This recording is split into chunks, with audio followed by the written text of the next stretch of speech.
बहुओं का अनोखा कुआं वाला घर। दोपहर का समय, आसमान से आग बरस रही है।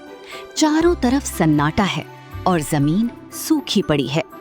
एक पुराना जंग लगा हैंडपंप बेजान खड़ा है। चारों बहुएं सिर पर पल्लू रखे पसीने से तरबतर होकर वहां खड़ी हैं। रीना हैंडपंप चला रही है, पर सिर्फ सूखी हवा की आवाज आ रही है। अरे, एक बूंद भी पानी नहीं निकल रहा। लगता है इस धरती का हलक ही सूख गया है। अब क्या करेंगे? अब क्या करना है? रोज की तरह आज फिर पड़ोसियों के आगे कटोरा, मेरा मतलब है बाल्टी लेकर जाना पड़ेगा। कल भी मांग कर लाए थे, परसों भी। आज तो कोई बिना खरी खोटी सुनाए पानी देगा ही नहीं। अरे पानी ही तो है, मांगने में क्या शर्म। चलो चलते हैं, बच्चों के लिए खाना भी तो बनाना है। बिना पानी के चूल्हा कैसे जलेगा? चारों बहुएं खाली बाल्टियां और घड़े लेकर अलग अलग पड़ोसियों के घरों की तरफ निकल जाती हैं। गर्म हवा के थपेड़े उनके चेहरों को झुलसा रहे हैं। चाची, थोड़ा सा पानी दे दो, बड़ी मेहरबानी होगी। अरे, तुम्हारा तो रोज का यही धंधा हो गया है। हर दिन सुबह शाम पानी मांगने आ जाती हो। हमारे यहाँ क्या पानी का कुआं खुदा है? चाची, बस आज भर के लिए दे दो। हमारा हैंडपंप खराब है, जल्दी ही ठीक करवा लेंगे। तो ठीक करवा लो ना। क्या हमें पानी की जरूरत नहीं है? हम अपने पैसों से नल चलवाते हैं और तुम मुफ्त में ले जाती हो। जाओ, निकलो यहाँ से, मुझे बहस नहीं करनी। चारों बहुएं खाली बर्तन लेकर मायूस होकर वापस लौटती हैं। उनके चेहरों पर थकान और अपमान का दर्द साफ दिख रहा है। पता नहीं कैसे लोग हैं, 2 घूंट पानी देने में भी ऐसा लगता है जैसे कलेजा मांग लिया हो। अब बिना पानी के घर का काम कैसे चलेगा? चारों का छोटा सा कच्चा घर, ईंटों की दीवारें हैं और ऊपर टीन का शेड है। अंदर एक पुराना पंखा बहुत धीमी गति से चल रहा है। घर में इतनी उमस और गर्मी है कि सांस लेना भारी हो रहा है। ये गर्मी तो हमारी जान लेकर ही मानेगी। ऊपर से ये टीन की छत मानो तबाह बन गई है। अगली चारों बहुएं रसोई के एक छोटे से कोने में मिट्टी के चूल्हे पर खाना बना रही हैं। लकड़ियों का गाढ़ा काला धुआं पूरे घर में फैल जाता है। सबको खांसी आने लगती है। ये गर्मी तो हमारी जान लेकर ही मानेगी। ऊपर से ये टीन की छत मानो तबाह बन गई है। कितना धुआं हो गया। बाहर सूरज आग उगल रहा है और अंदर ये धुआं। हम तो इस धुएं और गर्मी के बीच ही मर जाएंगे। माँ जी, जरा वो बाहर का दरवाजा खोल दो, नहीं तो दम घुट जाएगा सबका। सांस लुकिया देवी दरवाजा खोल देती है। बाहर से गर्म हवा का एक तेज झोंका अंदर आता है, जो धुएं को तो बाहर निकालता है, पर कमरे को भट्टी बना देता है। एक तो ये जानलेवा गर्मी, ऊपर से चारों लड़कों की बेरोजगारी, दोनों मिलकर हमारे परिवार की जान निकाल देंगे। समझ नहीं आता क्या करें। चारों बहुएं एक दूसरे की तरफ देखती हैं। उनकी आंखों में एक मूक सहमति है। सुबह का समय, सूरज अभी से तेज चमक रहा है। वहां पैर रखने की जगह नहीं है। औरतों की लंबी लाइन लगी है। सब पसीने में भीगी हुई हैं और आपस में धक्का मुक्की हो रही है। मुझे नहीं लगता रीना दीदी कि आज हमें यहाँ से पानी मिल पाएगा। कितनी लंबी लाइन लगी है, लेकिन इंतजार करने के अलावा हमारे पास चारा ही क्या है? 2 घंटे हो गए, अभी तक हमारी बारी नहीं आई। लग रहा है मैं यहीं चक्कर खा के गिर जाऊंगी। वे चारों लाइन में लग जाती हैं। समय बीतता जाता है। धूप उनके सिर को तपा रही है। पैर दर्द से कांपने लगते हैं। हिम्मत रख बीना, बस 2 लोग और बचे हैं, अब हमारी बारी आई। काफी मशक्कत के बाद वे जैसे तैसे पानी भरती हैं और भारी बाल्टियां घड़े उठाकर घर की तरफ चल देती हैं। रास्ते में कुछ औरतें उन्हें देखकर कानाफूसी करती हैं। अरे रिंकू, कम से कम अपने घर में एक अच्छा पंखा तो लगवा लो। इस तपती गर्मी में तुम लोगों की हालत देखकर दया आती है। अभी तो नौतपा शुरू ही हुआ है। चाची, आप ही बताओ, जहाँ पीने के पानी का ठिकाना ना हो, वहाँ नया पंखा कहाँ से आएगा? जो किस्मत में लिखा है वही भोग रहे हैं। घर का अंदरूनी हिस्सा। चारों भाई काम से लौटे हैं। वे ज्यादा पढ़े लिखे नहीं हैं। शिवचंदर एक सब्जी वाले के यहाँ काम करता है। मुकेश और पवन दूसरों के खेतों में दिहाड़ी मजदूरी करते हैं और पहलवान एक छोटी परचून की दुकान पर बैठता है। घर की आमदनी बहुत कम है, जो चिंटू की स्कूल फीस और राशन में ही खत्म हो जाती है। अचानक चारपाई पर लेटे ससुर शिवधारी जी की तबीयत बिगड़ जाती है। उन्हें सांस लेने में भारी तकलीफ होने लगती है। अरे शिवचंदर, दौड़ो, देखो तुम्हारे बाबूजी को क्या हो गया, उन्हें चक्कर आ रहे हैं। रीना तुरंत हाथ वाले पंखे से हवा करने लगती है। बीना पैर दबाती है और पूनम पानी लाकर उनके मुंह से लगाती है। शिवधारी जी की आंखों में आंसू आ जाते हैं और वे सबके सिर पर आशीर्वाद का हाथ रखते हैं। बेटा, मुझे माफ कर देना। मैं एक लाचार बाप हूँ जो तुम्हें अच्छी जिंदगी नहीं दे पाया। तुम सब इतनी अच्छी बहुएं हो, पर इस गरीब घर में आकर तुम्हारी जिंदगी नर्क बन गई। बाबूजी, ऐसा मत कहिए। गरीबी है तो क्या हुआ, हमारा पूरा परिवार एक साथ है। हम सब मिलकर इस बुरे वक्त से बाहर निकलेंगे। आपको अपनी बहुओं पर भरोसा है ना? शिवधारी जी की आंखों में आंसू आ जाते हैं और वे सबके सिर पर आशीर्वाद का हाथ रखते हैं। गांव के बाहर का रास्ता। अगला दिन चारों बहुएं फिर से खाली बर्तन लेकर निकलती हैं, लेकिन इस बार वे सरकारी नल की तरफ नहीं जाती। दीदी, आज फिर उसी लाइन में खड़े होने की हिम्मत नहीं है मेरी। रोज का कितना समय बर्बाद हो जाता है। तो चलो आज पानी का कोई और रास्ता ढूंढते हैं। गांव के आगे जो बड़ा जंगल है, वहाँ पुराने समय के कुछ जल स्रोत हैं। शायद भगवान हमारी सुन ले। वे चारों घने जंगल के रास्ते पर आगे बढ़ जाती हैं। धूप तेज है, झाड़ियों से रास्ता बंद है। चलती चलती रिंकू का पैर अचानक जमीन पर बिछी सूखी लताओं में फंस जाता है। उसका संतुलन बिगड़ता है और वो चिल्लाते हुए नीचे गिरती है। बचाओ दीदी, बचाओ, मैं गिर रही हूँ। रिंकू गिरते गिरते कुएं की मुंडेर पर उगी एक मजबूत पेड़ की डाल पकड़ लेती है और हवा में लटक जाती है। बाकी तीनों बहुएं घबरा कर दौड़ती हैं। रिंकू, हाथ मत छोड़ना, पकड़ के रख। वे झाड़ियों को हटाकर देखती हैं तो दंग रह जाती हैं। वो कोई मामूली गड्ढा नहीं, बल्कि पत्तों और झाड़ियों से पूरी तरह छुपा हुआ एक बहुत बड़ा पुराना कुआं है।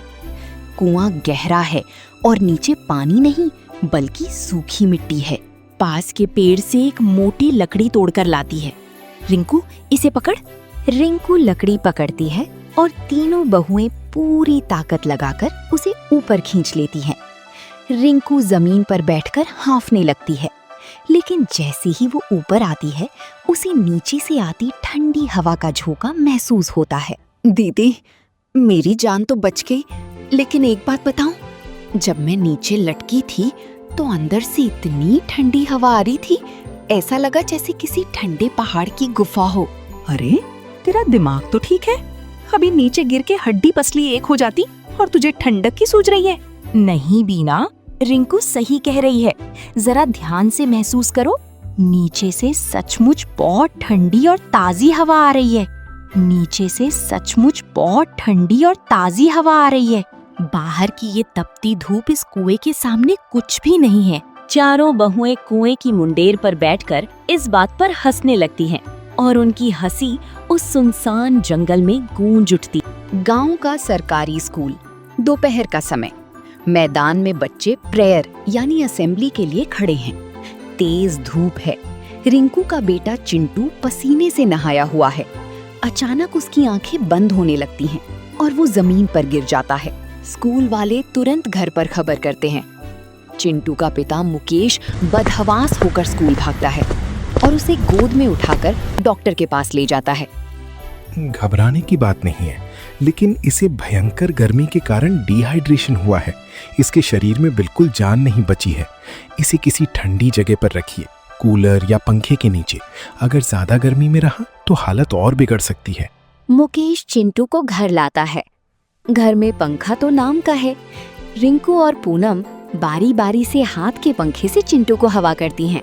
उनके हाथ थक जाते हैं, पर वे रुकती नहीं हैं। दीदी, हमारे ठीक बगल वाले घर में मिश्रा जी के यहाँ नया एसी लगा है। क्यों ना हम चिंटू को कुछ देर के लिए वहाँ लिटा दें, बच्चा ठीक हो जाएगा। रिंकू चिंटू को लेकर पड़ोसी के घर जाती है। 2 दिन तो वो रख लेते हैं, लेकिन तीसरे दिन पड़ोसी औरत का रवैया बदल जाता है। देखो रिंकू, मैंने तुम्हारे बच्चे का कोई ठेका नहीं ले रखा है। हर दिन मुंह उठाए यहाँ चली आती हो। दीदी बस आज भर रख लो, डॉक्टर ने कहा है इसे ठंडी जगह रखने को, नहीं तो ये और बीमार हो जाएगा। तो अपने घर में एसी लगवाओ ना। मेरे भी बच्चे हैं, तुम्हारा बच्चा कोई राजा का बेटा नहीं है। ले जाओ इसे यहाँ से। रिंकू टूटे दिल से बच्चे को वापस लाती है। आज के जमाने में इंसानियत बिल्कुल मर चुकी है। कोई किसी गरीब की मदद करना ही नहीं चाहता। बस बहुत हुआ, अब हम किसी के आगे हाथ नहीं फैलाएंगे। जब कोई हमारे बच्चे की जान की कीमत नहीं समझता तो हमें खुद ही कुछ करना होगा। बहनों, मेरे दिमाग में एक बात आ रही है। क्यों ना हम सचमुच इस कुएं को साफ करके इसके अंदर रहने लगे? क्यों नहीं मुमकिन है? थोड़ी मेहनत लगेगी। झाड़ झंखाड़ साफ करेंगे, मिट्टी समतल करेंगे। क्या कुएं के अंदर घर? ये कैसे मुमकिन है? क्यों नहीं मुमकिन है? थोड़ी मेहनत लगेगी। झाड़ झंखाड़ साफ करेंगे, मिट्टी समतल करेंगे। हमारे बच्चों और बुजुर्गों की जान इस गर्मी में बच जाएगी। अगर अपने परिवार को बचाना है तो लीक से हटकर कुछ करना ही हो। दूसरी तरफ खेतों का नजारा। मुकेश और पवन जिस मालिक के खेत में मजदूरी करते थे वो पूरी तरह सूख चुका है। फसलें जलकर राख हो गई हैं। देखो भाई मुकेश, इस बार सूखा पड़ गया और फसल पूरी बर्बाद हो गई। इसलिए मैं तुम दोनों को इस महीने के पैसे नहीं दे पाऊंगा। लेकिन मालिक, हमने तो दिन रात खून पसीना बहाया था। हमारे घर में खाने को दाना नहीं है, बच्चे बीमार हैं। मेहनत अपनी जगह है, पर जब पैदावार ही नहीं हुई तो मैं जेब से पैसे कहां से दूं? जाओ, अब यहाँ कोई काम नहीं है। दोनों भाई शाम को खाली हाथ सिर झुकाए घर लौटते हैं। घर के अंदर की हालत और बदतर है। गर्मी से सबके शरीर पर लाल चकत्ते पड़ गए हैं। कमजोरी के कारण कोई खाना भी नहीं बना पा रहा है। अब रोने और उदास होने का समय नहीं है। हमने एक फैसला किया है। कल सुबह हम सब उस जंगल वाले कुएं पर चलेंगे। हम वहाँ अपना नया आशियाना बनाएंगे। अगली सुबह चारों बहुएं और चारों भाई कुएं के पास खड़े हैं। शुरू होता है एक बड़ा मिशन। चारों बहुएं कुएं के मुंडेर की कटीली झाड़ियों को साफ करती हैं। उनका हाथों में कांटे चुभते हैं, पर वे रुकती नहीं हैं। चारों भाई रस्सी के सहारे नीचे उतरते हैं और सूखी मिट्टी, पत्थर और कचरा बाहर निकालते हैं। कुछ दिनों की कड़ी मेहनत के बाद वे वहाँ सीमेंट, चूना और मिट्टी लाते हैं। कुएं के अंदर छोटे छोटे बांस के केबिन और कमरे बनाए जाते हैं। रसोई के लिए मिट्टी का चूल्हा बनता है। सबसे खास बात, रीना और पूनम कुएं की दीवारों को गाय के गोबर और मिट्टी से लीप देती हैं, जिससे अंदर की ठंडक दुगनी हो जाती है। कुएं के बीचों बीच खेती के लिए एक बड़ा हिस्सा छोड़ दिया जाता है। दिन बीतते हैं। एक दिन बहुएं अपनी सास लुकिया देवी, ससुर शिवधारी जी और चिंटू की आंखों पर पट्टी बांधकर वहां लाती हैं। माँ जी, अब अपनी आंखें खोलिए। जैसे ही वे आंखें खोलते हैं, दंग रह जाती हैं। कुएं के अंदर उतरने के लिए पक्की सीढ़ी बनी है। नीचे 3-4 सुंदर कमरे हैं और कुएं के अंदर का तापमान किसी बेहतरीन एयर कंडीशनर यानी एसी जैसा ठंडा है। हे भगवान, ये तो साक्षात जन्नत है। बाहर लू चल रही है और अंदर इतनी ठंडक। तुम बच्चों ने तो कमाल कर दिया। मेरी बहुएं नहीं, ये तो साक्षात लक्ष्मी है, जिन्होंने आपदा को अवसर बना दिया। कुएं का अंदरूनी हिस्सा।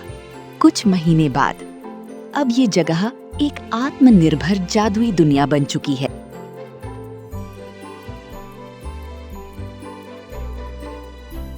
कुएं के अंदर हरी भरी फसलें लहलहा रही हैं। दीवारों पर तोरई, घिया, लौकी, करेला और अंगूर की बेलें चढ़ी हुई हैं। जमीन पर लाल लाल टमाटर, हरी मिर्च, भिंडी, बैंगन, कद्दू, तरबूज और खरबूज उगाए हैं। कुएं की अपनी नमी के कारण इन फसलों को बहुत कम पानी की जरूरत पड़ती है। भाई, ऐसी फसल तो मैंने बड़े बड़े जमींदारों के खेतों में भी नहीं देखी। बिना किसी खाद और दवा के सब कुछ कितना शुद्ध है। सभी लोग बैठकर ताजा खाना और फल खाते हैं। चिंटू अब बिल्कुल ठीक है। और कुएं में खेल रहा है। अचानक एक रात मौसम बदल जाता है। आसमान में बिजलियां कड़कने लगती हैं और मूसलाधार बारिश शुरू हो जाती है। क्योंकि कुएं के ऊपर कोई पक्की छत नहीं थी, इसीलिए सारा पानी सीधे कुएं के अंदर आने लगता है। अरे दीदी उठो, अनर्थ हो गया, सारा पानी अंदर आ रहा है। पानी का स्तर बढ़ने लगता है। नीचे की जमीन पर कीचड़ जमा हो जाता है। चारों भाई और बहुएं बर्तनों से पानी बाहर फेंकने की कोशिश करते हैं, पर बारिश बहुत तेज है। उनकी हफ्तों की मेहनत से उगाई गई सब्जियां और फल पानी में तैरने लगते हैं। बेलें टूटकर गिर जाती हैं। हमारी सारी फसल बर्बाद हो गई। 1.5 महीने की मेहनत एक झटके में खत्म हो गई। कुएं में रहना जितना आसान था उतना है नहीं। रो मत रिंकू, तूफान बाहर के पक्के घरों को भी उजाड़ देता है। हमारी हिम्मत अभी डूबी नहीं है। पानी थमने दो, हम फिर से शुरुआत करेंगे। इस बार पहले से भी बेहतर बनाएंगे। तूफान के कुछ दिनों बाद सब कुछ फिर से साफ कर दिया गया है। नई फसलें आ गई हैं। बाहर फिर से तेज गम पड़ रही है। फिर पूरा परिवार खुशी से रहने लगता है। आपको इन बहुओं का ये प्रयास कैसा लगा? हमें कमेंट करके जरूर बताएं।